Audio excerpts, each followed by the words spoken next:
पर्यावरण इसका बड़ा महत्व है। दोनों का बहुत समन्वय है, दोनों एक दूसरे से जुड़े हुए हैं। किस तरह से जुड़े हुए हैं तो यह राधा कृष्ण की पूजन उपासना सारी समष्टि की साधना उपासना है, सारे मानव जाति के कल्याण का ये उपासना का स्वरूप है। क्योंकि प्रधान को मानते हैं, भगवान कौन है? परमात्मा, और परमात्मा का अंश कौन है? ये जीवात्मा। तो जीवात्मा और परमात्मा ये एक दूसरे से अलग नहीं है। तो संसार में जितने जीव हैं वो सब परमात्मा के स्वरूप हैं, भगवान के स्वरूप हैं। यदि हम ये वृक्षारोपण करके सबको ऑक्सीजन देने का काम कर रहे हैं, प्राण देने का काम कर रहे हैं, समष्टि में रहने वाले चराचर जगत में अनंत कोटि देवताओं की उपासना कर रहे हैं, सारे मानव जाति की उपासना हो रही है, यानी भगवान की उपासना हो रही है प्रत्येक जीव मात्र के रूप में, परमात्मा के रूप में देख करके। क्योंकि हम तो ईश्वर सर्वभूतेषु को मानते हैं ना, हृदय से अर्जुन तिष्ठति सर्वम खलविदम ब्रह्म। तो इस रूप में गायकवाड़ जी को एक तो हमारी शुभ अनुशंसा है, शुभ सदम आप 100 वर्ष तक आपकी शतायु हो, दीर्घजीवी भी हो, दिव्यजीवी भी हो, और आप जो लोक कल्याण के लिए और इतना सुंदर आपने उपक्रम सोचा है, ये सारी मानव जगत में जिस भाव के साथ में निकले हैं वो भाव आपकी उपासना का स्वरूप बने। क्योंकि हमारे यहाँ प्रत्येक कार्य को धर्म से ही देखते हैं, जन्म से लेकर मृत्यु पर्यंत तक, प्रातः काल जब हम जागते हैं तब से विश्रांति तक जो भी कार्य करते हैं उसमें धर्म देखते हैं। तो आज जो आप कार्य कर रहे हैं ये सब धर्म अनुष्ठान है, और हमारी बहुत बहुत शुभ अनुशंसा है कि भगवान आपको समर्थ संपन्न बनाए, आपको भगवान इतनी शक्ति और सामर्थ्यवान बनाए कि आप समष्टि के कल्याण की जो कामना के भाव आपके अंदर में हैं उनको पूर्ण करने का सामर्थ्य और उतना आगे आगे आगे और आगे बढ़ाने का आपको शुभ लाभ माँ ललिता त्रिपुर सुंदरी जगदम्बा पद्मावती आपको कृपा का अवलंबन प्रदान करें। थोड़ा हेलो, हाथ थोड़ा नजदीक में झाड़। हेलो हेलो, अरे दादा हो दादा, पूरा पुढे घ्या ना, ठेवा खाली ठेवा, नाही खाली नका ठेवू, थोड़ा ऐसा हाँ सब स्वामी जी हो गया, ये साइड में आ जाओ ना, वो हमें थोड़ा सा पार्टी कैमरा हमें एक मिनट सर, एक मिनट महाराज एक फोटो खींचना, खींच लो फिर एक मिनट सर, थोड़ा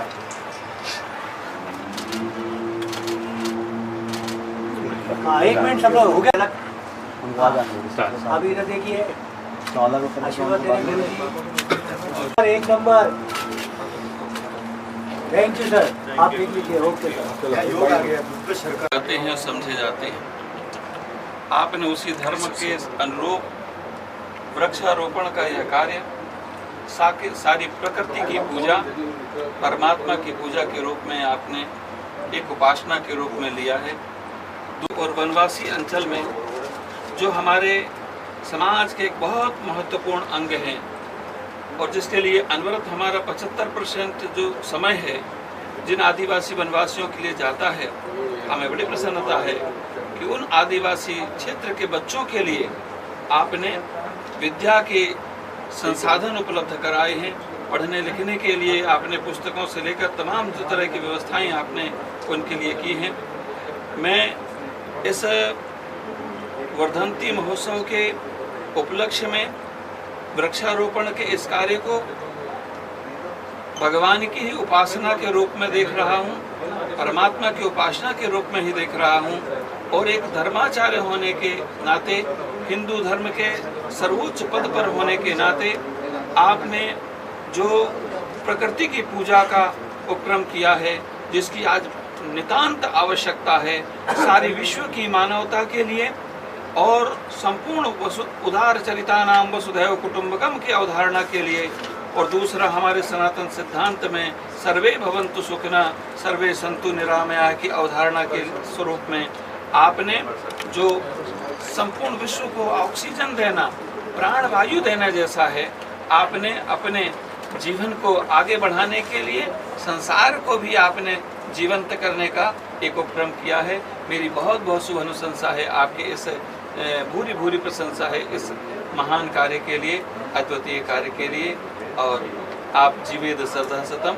जैसे अभी आपने कहा कि एक प्रश्न है मेरे मन में कि अगर मानव संसाधन के लिए जिस तरह लोगों के लिए आज बड़ी बड़ी इमारतें बनाई जा रही है, पर्यावरण का कत्ल किया जा रहा है, आपको पता होगा पिछली सरकार ने कारशेड जो पवई में बन रहा था उस पर रोक लगाई थी, लेकिन अभी नई सरकार ने उसको शुरू कर दिया है कहीं ना कहीं पर्यावरण को नुकसान पहुंचाने के तौर पर। कैसा देखते हैं सर आप इसको? प्रत्येक सरकार अपने अपने तरीके से करती ही है, और यहाँ भी वर्तमान में चूँकि मैं पर्यावरण मंत्री जो केंद्र में हैं भूपेंद्र जी, उनके भी उनके संपर्क में सतत रहता हूँ और वो मेरे संपर्क में रहते हैं। तो जो वर्तमान में पर्यावरण के संरक्षण के लिए जैसे वृक्षारोपण का कार्य, विकास के लिए जो कार्य किए जाएं वो जो बहुत नितांत आवश्यक है, वो अपनी तरह से आवश्यक है, वो भी राष्ट्र निर्माण के लिए होने चाहिए। लेकिन पर्यावरण की रक्षा और सुरक्षा के लिए भी सरकार अपने अपने स्तर पर जो काम करे, हम चाहते हैं कि इस तरह का उपक्रम जिस तरह से आज जो हो रहा है, ऐसे उपक्रम नित्य निरंतर चलते रहना चाहिए। इसके लिए हमेशा प्रयत्नशील रहना चाहिए।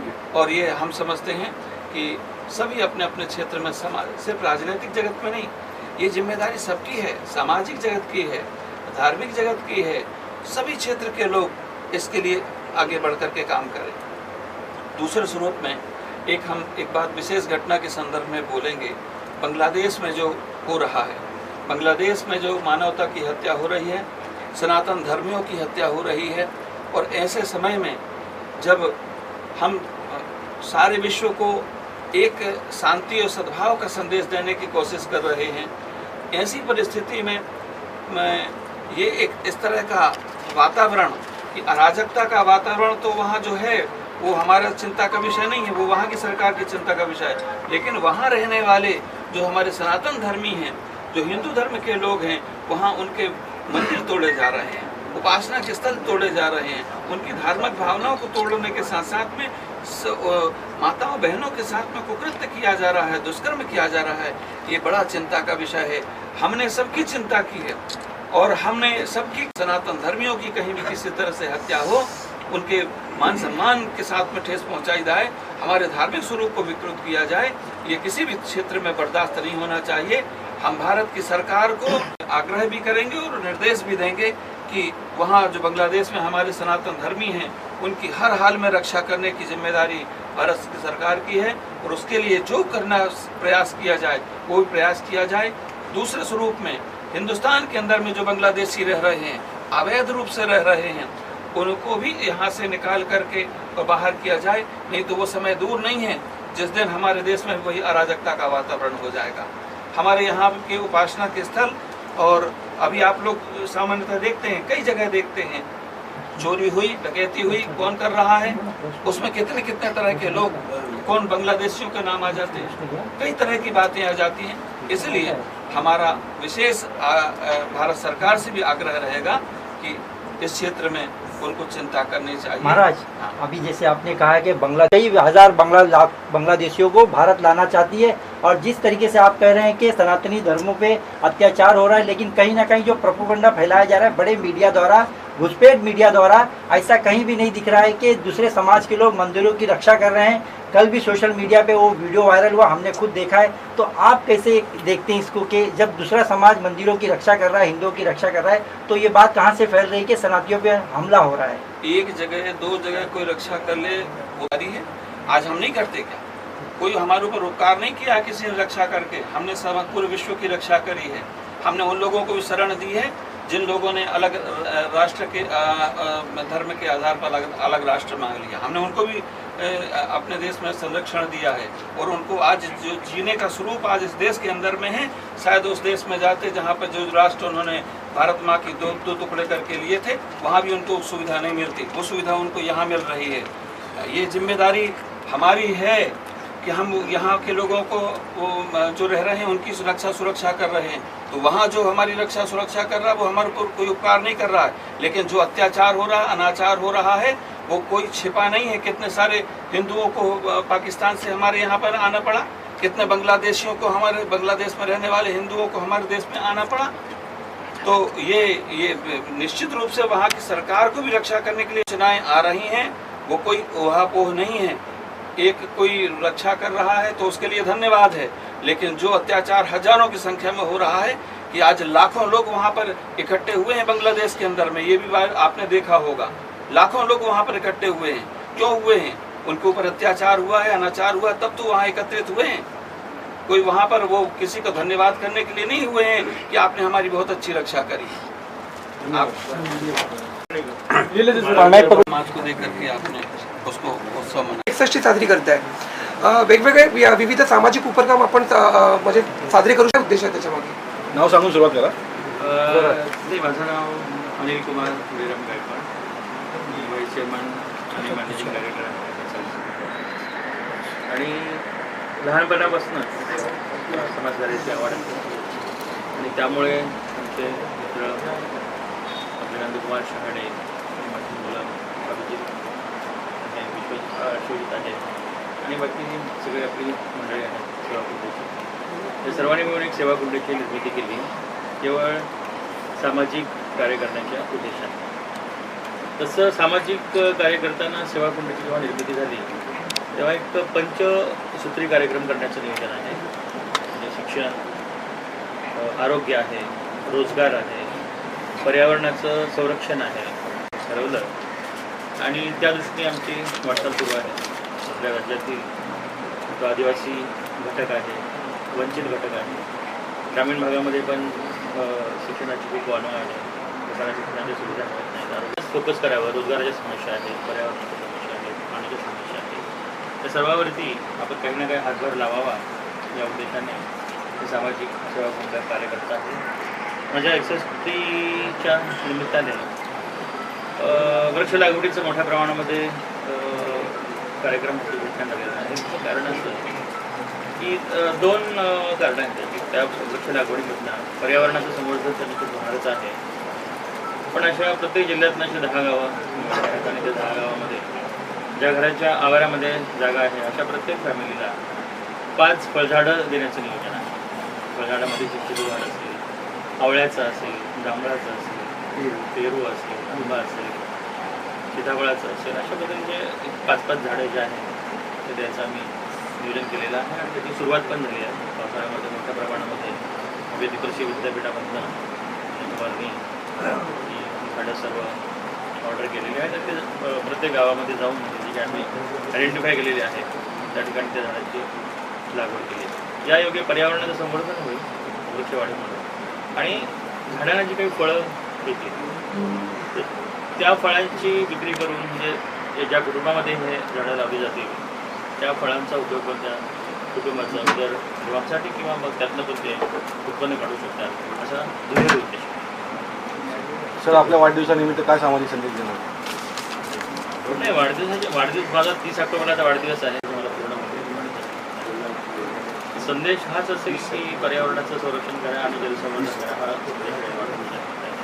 कारण हल्ली काय झालं आहे की पाण्याचे स्रोत पण खूप कमी झालेले आहेत आणि पाण्याचं पण जपणूक करण्याची खूप आवश्यकता आहे। वनसंवर्धन आणि पाणी संवर्धन हे सगळ्यांनी करण्याची त्यांची जबाबदारी आहे, सगळ्यांनी ते करावं असं माझं संदेश आहे।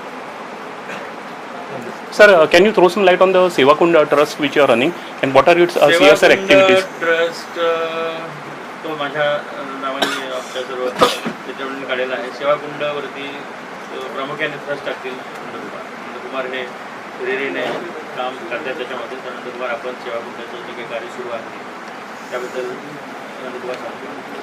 सेवाकुंड ट्रस्ट ही एक सामाजिक ट्रस्ट आहे आणि साहेबांच्या नावाने ही ट्रस्ट आम्ही मित्रमंडळी स्थापन केली। त्यामध्ये आम्ही आदिवासी भागातली जी मुलं होती त्यांना आम्ही आता 25-30 हजार शालेय साहित्याचं वाटप मोफत केलेलं आहे। सीमाडोह, मेळघाट, धारणी जिथं रस्ते पण जायला नाही अशा ठिकाणी जाऊन आम्ही ते वाटप केलं। पालघरसारखा एरिया, ठाणे, तर अशा ठिकाणी आम्ही हा उपक्रम राबवलेला आहे। त्यानंतर आम्ही वृक्षारोपणाचा 61 निमित्त एक हिरक महोत्सवी एक उपक्रम हाती घेतलेला आहे। त्यामध्ये 61,000 फळझाडांची आम्ही लागवड करत आहे।